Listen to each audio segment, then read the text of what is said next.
Por desgracia, en la actualidad nos enfrentamos diariamente a graves accidentes, como podrán ver a continuación. El mundo del deporte, en este caso del fútbol, no ha sido ajeno a desgracias de este tipo a lo largo de su historia. Es por esta razón que hoy recopilamos las peores tragedias ocurridas en la historia del fútbol. Todas las historias relatadas son completamente reales, por ello te pido total discreción. Recuerda suscribirte y seguirme en mis redes sociales para más contenido de este tipo. Los links se encuentran en la caja de descripción. Hazme saber en los comentarios qué te ha parecido el vídeo. Número 1. Andrés Escobar Sadalriaga. Hacer un autogol debe ser una de las sensaciones más tétricas y bochornosas que le pueden suceder a un jugador de fútbol en un partido normal. Ahora imagínate lo que se debe sentir marcar un autogol en plena Copa Mundial y causar la descalificación inmediata de tu equipo. Este hecho sucedió en el Mundial Estados Unidos, el 22 de junio de 1994, donde la selección Colombia se enfrentaba a Estados Unidos en el estadio Rose Bowl. El futbolista colombiano, Andrés Escobar Sadalriaga, de 27 años, saltó a la cancha en busca del triunfo y terminó anotando un gol en su propia portería. La jugada puso de cabeza la clasificación. Su cara lo decía todo, la preocupación por el partido se plasmó en su rostro y nunca más se fue. Algunas fuentes externas informaron que supuestamente había causado grandes pérdidas de apuestas entre varios poderosos narcotraficantes. Sin embargo, muchos, incluyendo amigos personales, compañeros de equipo, y el exentrenador Francisco Maturana, creen que su deceso tenía más que ver con el clima de alta tensión dentro de Colombia en aquel entonces, y que el autogol jugó solo un papel secundario. El regreso de la selección al país no fue fácil y aunque el golpe fue duro para todo el equipo, el más afectado sin duda fue Escobar. Según cuentan amigos y familiares en entrevistas recogidas por los medios de comunicación de la época. Andrés, a pesar de los consejos de su hermano Santiago Escobar, quien le había pedido quedarse en Estados Unidos para descansar y olvidar lo sucedido, volvió a Colombia con un objetivo claro: dar la cara, explicar y hacer frente a lo sucedido. Tras su llegada al país publicó una columna de opinión en el diario El Tiempo, titulada "La vida no termina aquí", un texto en el que reconoció sus errores y por el que aún se le recuerda.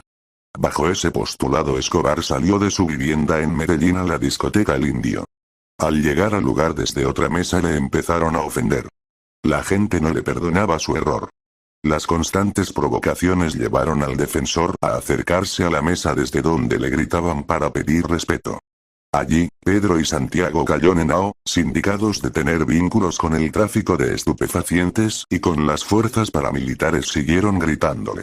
Tras la discusión, Escobar decidió retirarse de la discoteca junto a sus acompañantes. Sin embargo, los hermanos Henao llegaron hasta el lugar para interceptarlo en una camioneta e impedir el paso de su auto. Según reseñan varias notas de prensa de la época, luego de discutir con Pedro Cayón, llegó Santiago, el hermano mayor, quien le dijo: "Usted no sabe con quién se está metiendo". Andrés solo quería marcharse y evitar más altercados, la noche ya se le había dañado. Pero el chofer de los hermanos Cayón, Humberto Muñoz, se bajó del carro y mientras Santiago seguía insultando a Escobar, se acercó a su carro y le descargó el arma que llevaba consigo. Tras el ataque, Pamela, su prometida y con quien había asistido al estadero, condujo hasta el hospital más cercano, pero el deportista llegó sin signos vitales ya que había fallecido 25 minutos después de recibir el sexto y último impacto. Número 2. La tragedia del Chapecoense. A pesar que ya pasaron 5 años, podría decirse que esta es una de las tragedias más recientes que han marcado el fútbol a nivel mundial. El accidente aéreo que sufrió el plantel del club brasileño, que viajaba rumbo a Colombia para disputar el partido de ida de la Copa Sudamericana frente a Atlético Nacional, sacudió al mundo del fútbol y generó una oleada de solidaridad y muestras de cariño pocas veces vista. El 28 de noviembre de 2016 a las 9:58 p.m. aproximadamente, colisionó el vuelo 2933 de la MIA, en Cerro Gordo, una colina ubicada en La Unión, a 5 minutos del aeropuerto José María Córdoba de Medellín. En este iban 77 personas, de las cuales 6 eran miembros de la tripulación y los 71 pasajeros eran jugadores del equipo de fútbol brasileño Chapecoense, quienes estaban en camino para jugar la final de la Copa Sudamericana 2016 frente a Atlético Nacional. 6 personas sobrevivieron al accidente, de estos, 3 eran jugadores del equipo, un periodista y 2 miembros de la tripulación. El informe preliminar colombiano indicó que el avión viajaba excedido de peso, con el combustible al límite, y que los pilotos decidieron erróneamente no hacer escalas para repostar en los aeropuertos Alfredo Vázquez Cobo de Leticia o El Dorado de Bogotá. Además, no informaron al control aéreo de la escasez de combustible hasta el último momento. Finalmente el 27 de abril de 2018, se dio a conocer el informe verídico emitido por Aeronáutica Civil de Colombia, destaca que la empresa AMIA, no cumplió con los requisitos de cantidad mínima de combustible exigidos en las normas internacionales, pues no tuvo en cuenta el combustible requerido para volar a un aeropuerto alterno, el de contingencia, el de reserva, ni el combustible mínimo de aterrizaje. En la parte 2 de palabras dichas por pilotos antes de estrellarse, podrás encontrar el audio extraído de la caja negra, donde escucharás los últimos minutos de comunicación del piloto con la controladora aérea. Número 3. La tragedia Valley Parade. Uno de los acontecimientos más extraños y devastadores en toda la historia de los estadios de fútbol. El 11 de mayo de 1985 en el estadio de Valley se disputaba el último partido de liga entre el Bradford City, el cual celebraba su ascenso a la Second Division, y el Lincoln City. Cuando poco antes del final de la primera parte se originó un incendio en la tribuna principal. El árbitro Don Shaw, avisado por uno de sus líneas, suspendió el partido 3 minutos antes del descanso. Tras esta medida la mayor parte de los espectadores saltaron al terreno de juego para ponerse a salvo. Aquellos que decidieron escapar por los tornos de entrada quedaron atrapados en el fuego, debido a que las puertas habían sido cerradas para evitar que los espectadores entraran sin pagar.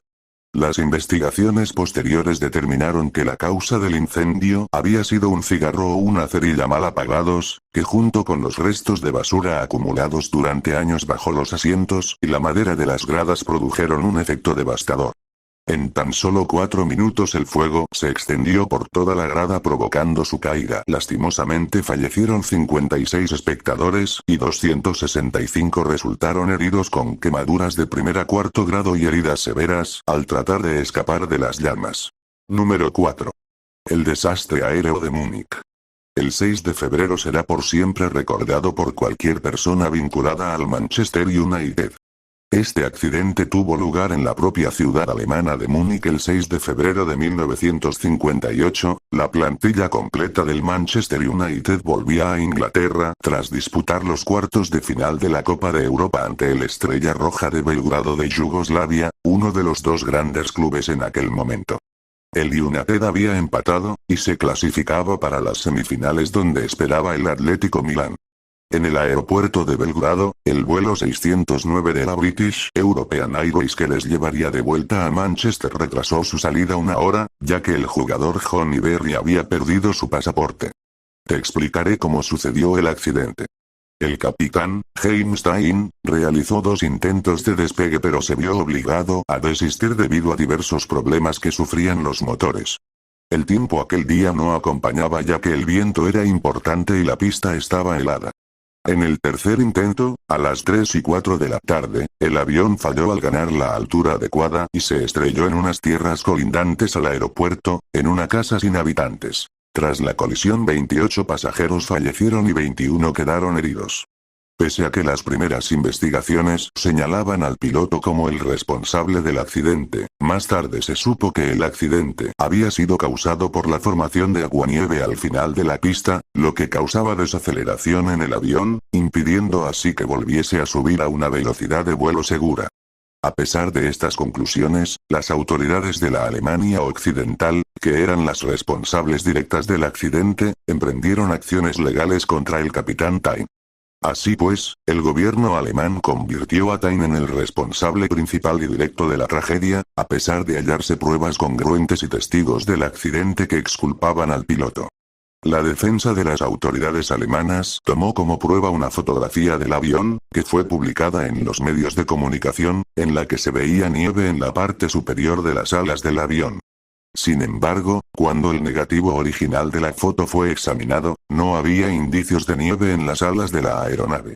Por alguna extraña razón, los testigos del caso no fueron llamados a declarar por las autoridades germanas y solo se tomaron acciones judiciales en contra del piloto, que finalizarían en 1968, siendo declarado como inocente de cualquier responsabilidad del accidente.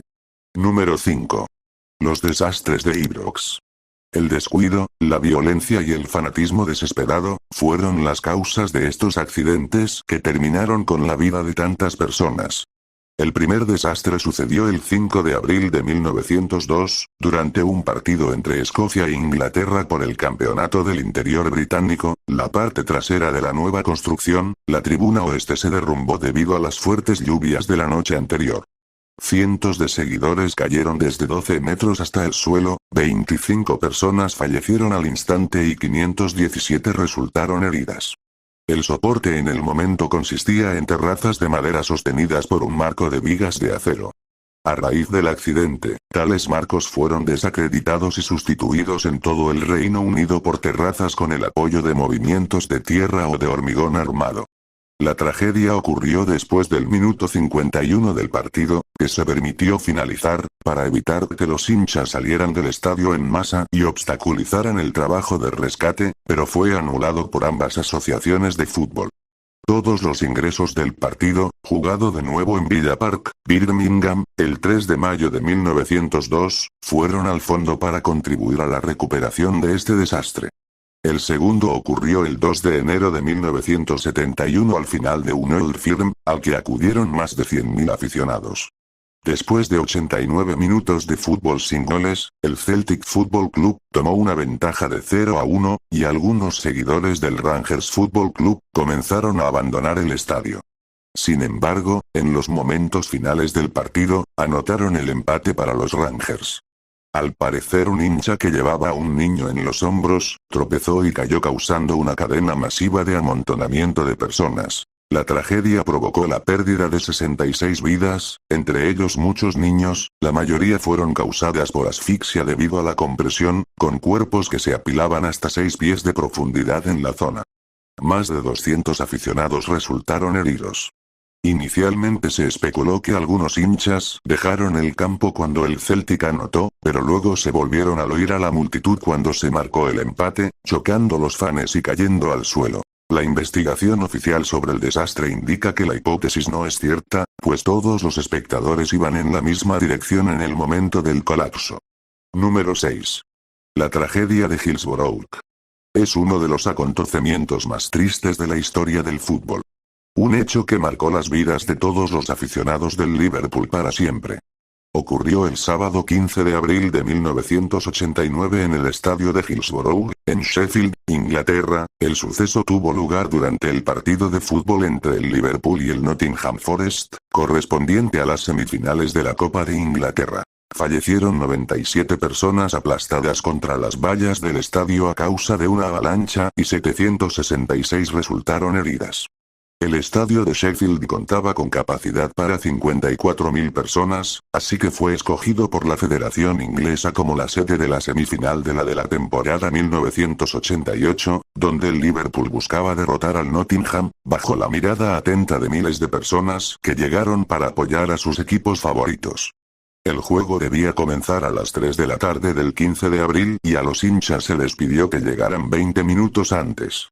La seguridad estuvo a cargo de South Yorkshire, quienes debían evitar la entrada de los hooligans y cualquier estallido de violencia provocado por las emociones desatadas durante el inicio juego. Una hora antes del inicio de la semifinal, una multitud de fanáticos del Liverpool se amontonaron en la entrada del estadio y, para movilizar las cosas, se tomaron una serie de decisiones que serían devastadoras.